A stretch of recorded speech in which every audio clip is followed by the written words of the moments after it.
Broker Daily Uncut. Broker Daily Uncut. News, views and opinion about what's shaping Australia's mortgage and finance industry. Hello, welcome back to Broker Daily Uncut. Your host, Jack Campbell, joining you again in the studio. Phil Tarrant, Alex Whitlock. We're all back together again. It feels like a while since You've been gallivanting around Australia on work-orientated functions, so these things happen. Strictly business down in Melbourne for the MFAA National Conference and Awards. It was a busy few days, but a good few days. Plenty of brokers down there to chat to. I had a few people singing good praises about the podcast and the news and whatnot, which was good to hear firsthand that people were enjoying it. No criticisms. Not to my face. That's unfortunate. But yeah, it was a good few days catching up with everyone in and around the industry. I think the broking industry, they absolutely thrive on events like that because they're catching up with old mates, and a lot of people I talk to have been in the industry for decades but have bounced around a fair bit. So I think that's their opportunity to catch up with everyone and see what the goss is.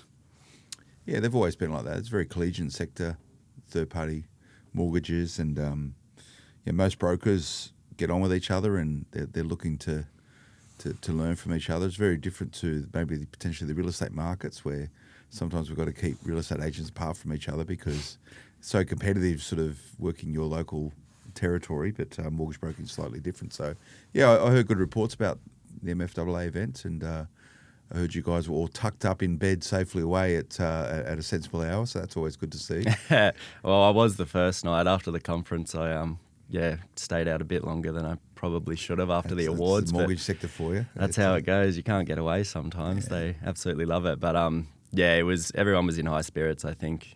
These events always go down pretty well. Good to see everyone having a good time and no tension, as you said, that can happen at other industry events. But I find everyone gets along pretty well at these kind of events. But I hear you guys were down in Melbourne as well, braving the cold. What was going on down there? Oh, well, we went down for a couple of different reasons, but we spent Saturday traipsing all around Melbourne, trying to get a sensitive feel for the market and looking at some specific properties down there, as we've sort of spoken on this podcast and some of the other stuff we do. Melbourne's a pretty attractive sector for investment at the moment, so we're down to get some ground truth, Alex. Yeah, no, it's good. It's a good trip down there, Phil. I like Melbourne. Big fan of the city. It's so different to Sydney. I always feel it's a bigger city than Sydney. I hope I'm not annoying anyone from our hometown, but it's just got a bigger feel to it. It's got a very different character to it as well. But it's I think it's a good reflection of the diversity that you've got in Australian capital cities, and they've all got their own individual heartbeat. But Melbourne's cold. Everyone's rugged up. There's all the Lions down there for the big game. And it's interesting, we went and met a few agents down there, Phil, and they're pretty buoyant down there at the moment, their property market.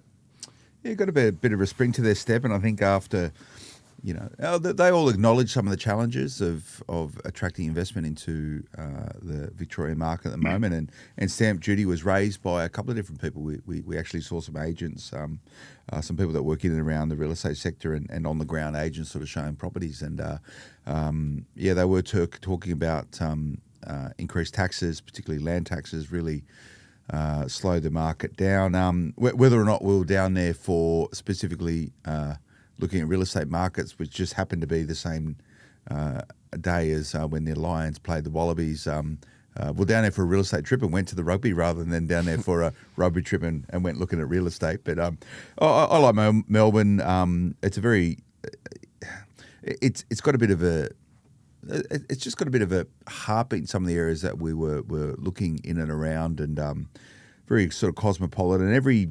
Every sort of area has its sort of own feel and its own tempo. We spent some times in and around sort of the closer suburbs. Then we're out to places like Brunswick, where you start getting a very different sort of feel for it. And I saw over the weekend auction clearance rates are looking strong, and people were actually referring to Melbourne in some of those clearance rates. I think this now, a lot of people seeing value in the market, and also this view towards interest rates potentially continue to coming down. I think you're going to have a bit of a run in property markets for a while, Alex. Yeah, I think so.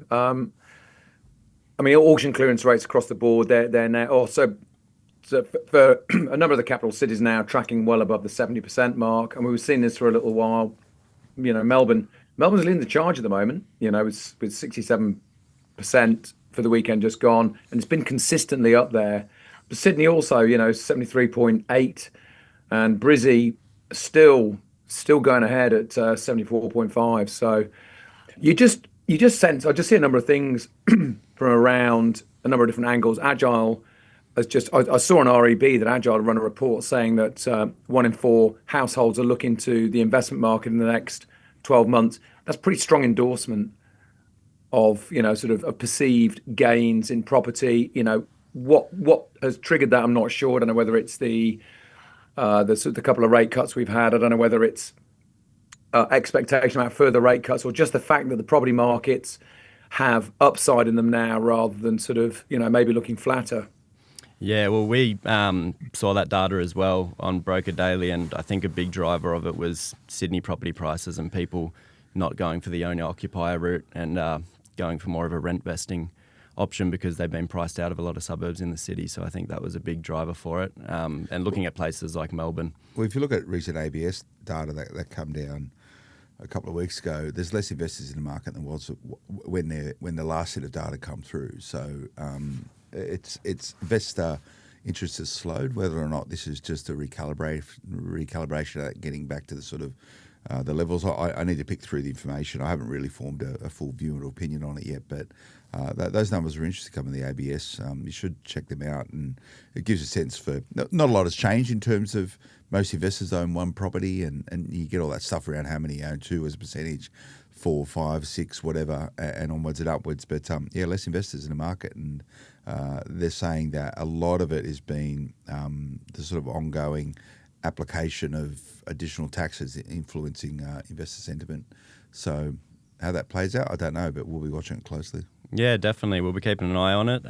Plenty more data coming up in the coming weeks from the ABS that will give us a clearer picture. We'll just start a quick break. We'll be back after this. And we're back with Broker Daily Uncut. A bit of news last week that had some divisive opinions, I suppose, was APRA came out and has held the serviceability buffer at 3%.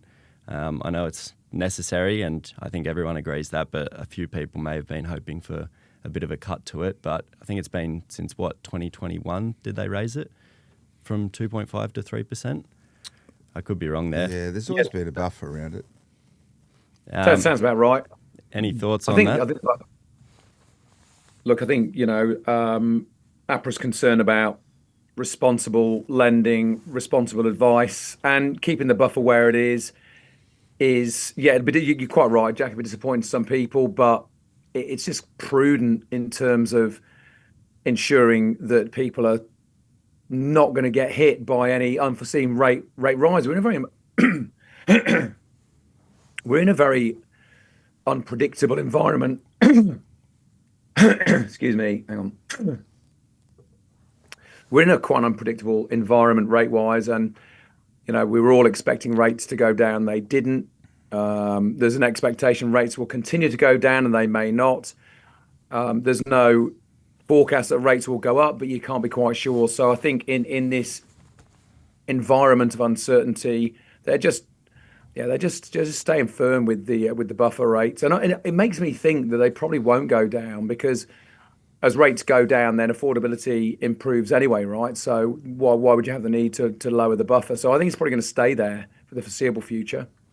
Yeah, it's interesting. A lot of people pretty vocal in the comments about it because it is a divisive topic. Who's vocal?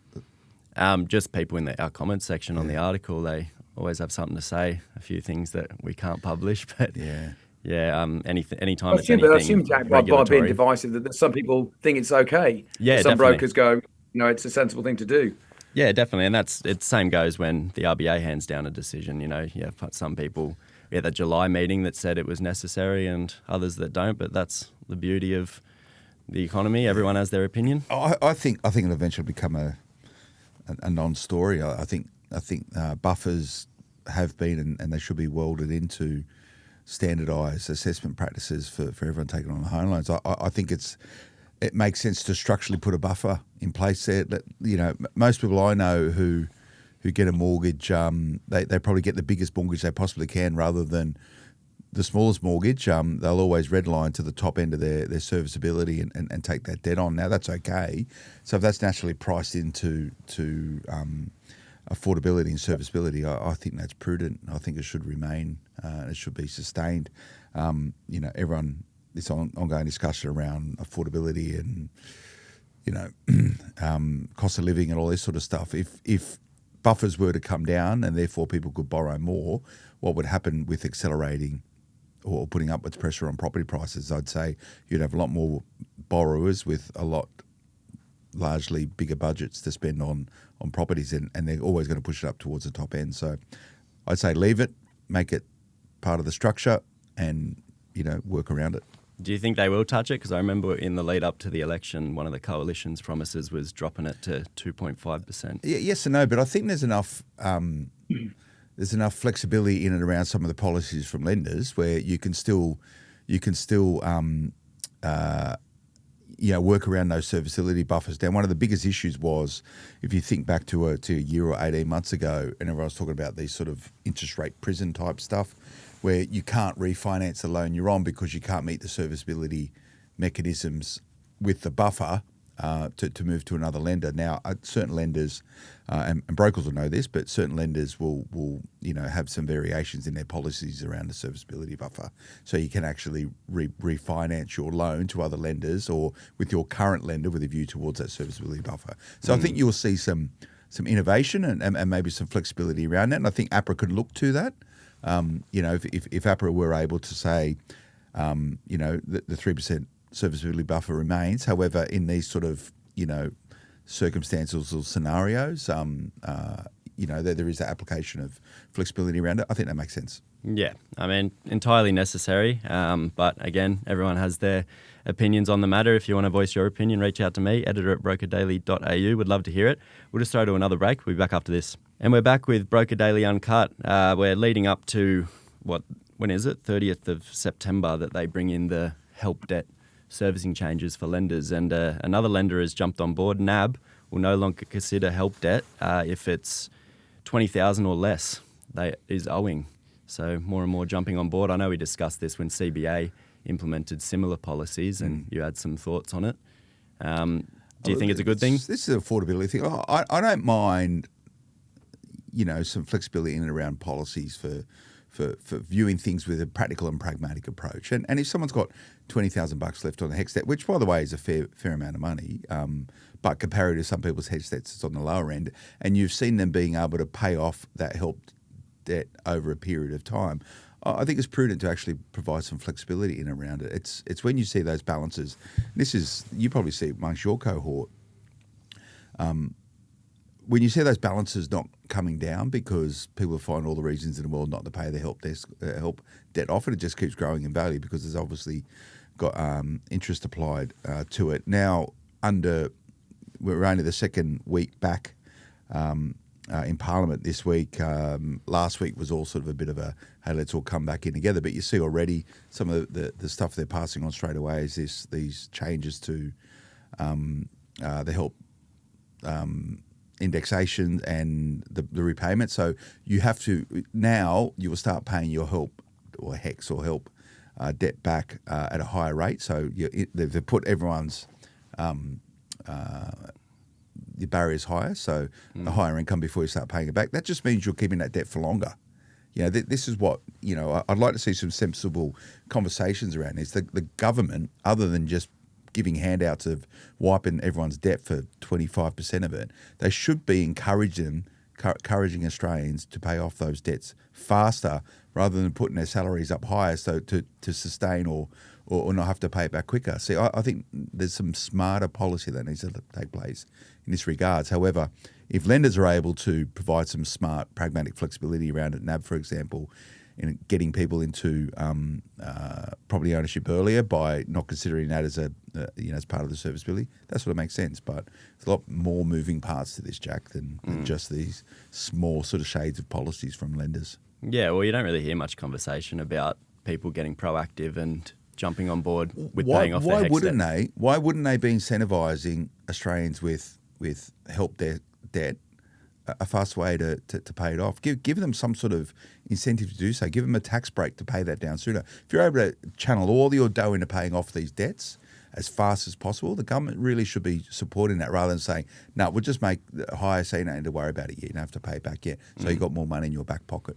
Yeah, well, I mean, a study came out around the time of the CBA thing that said it was over 20% more borrowing power if you don't have a HECS debt for borrowers. So the policy is obviously helping out quite a bit, but yeah, across the board, if you're able to pay it off. You think about this, right? If you don't have to pay, if they just keep pushing the can down the road, and you've got to earn more money now before you start paying back your debt, that debt is just going to follow you around forever. So at that point in time when you actually want to buy a property, and you start thinking about this, you go, I've got this big help debt. You say to a young person, well, you probably could have paid that off if you concentrated on it over the last 10 years when you were trying to kick the can down the road not to pay it off. Now it's a problem for you, and you might be able to get some policy shades of change from the lenders around it. The government should be supporting Australians to pay that off as quickly as possible. If they can't service a debt for their education, how are they going to be able to service a loan? Oh, no, I'll change all my habits at that point in time because it's important to me then now to pay the debt off. Show the lenders how you can pay your debt off really fast. They should be considered as part of it. If banks can see people chipping away and bringing that down, they should advance some policy around it. Going, yeah, this person knows, they understand and they appreciate debt. Let them pay. Let's give them a bit of a go because they've shown that they take on the seriousness of debt rather than just going, I'll kick the can down the road, kick the can and go. Can't kick a mortgage down the road once you have a mortgage. This is one of the big issues. I don't think the policies are right around this. They should be looking at and viewing it differently. Yeah, no, I agree. And, you were a student and you entered the property market. Yeah. Been in and amongst it a while. Did you pay off your HECS before you entered the property market? Yeah, no one paid it off for me. Yeah. The government didn't pay it off for me. We've just given we're giving $16 billion to pay off all these, as a nation, to pay off 25% of people's help debts. That's the whole of the F-35 program for Australia, 72 fighter jets and some for the whole time. Well, no complaints from me there because I'm in that cohort, which is a bit of a break for me. But Alex, how does it all work over your way across the pond? Did you have any sort of HECS or help debt equivalent? No, I didn't. No, I paid for my own education. Didn't go into any debt. I went to university a very, very, very, very, very long time ago, Jack. And when I went to university, there was only a small percentage of the population went to university.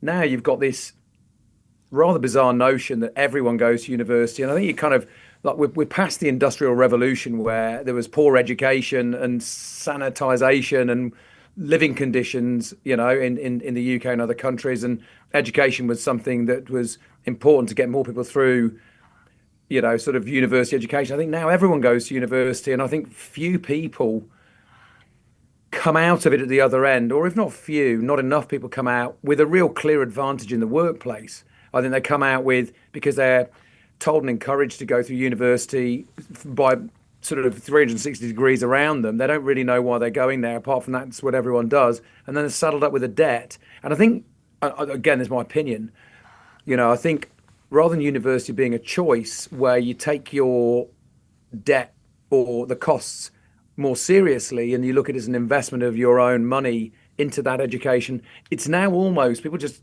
will go to university because that's what people do. There's no real tangible value around the investment that you put into it. And then you come out with this debt that is a millstone. And I'm not blaming, students for that path. They're young, that's the way things go. There's not a people going into trades, apprenticeships, and other areas. And I worry greatly looking at the impact of our business through the opportunities and impact through, AI, to use a very well-worn and broad brushstroke. But the things that we can all do now through using, sort of tools, I just wonder what a lot of people who spend 3 years or more doing a university degree because it's what they're supposed to do, and where they're actually going to contribute. A lot of people I think would be better going into learning a skill and learning a trade that is not going to be replicated. But look, that's just my opinion. I think, Jack, that it's about the value of the debt that you're going into and an appreciation of why, you're drawing a debt, and it should be through a tangible investment in your future. So I do think. It's revising, really. I don't think there's enough education at a school level on career pathways because Totally. I remember reaching the end of my high school and I didn't know what I wanted to do, and that was just what people did. They go, I'll go to university and figure it out there. And I think that's an option for a lot of people. And I think also there's a stigma around getting into a trade which is completely unfounded, because some of the most successful people I know I try to understand that trades. Because, to echo Alex's sentiments, we should be absolutely championing people into selecting trades. It's when you go to this whole issue around housing affordability, right? And let's make it really, really simple.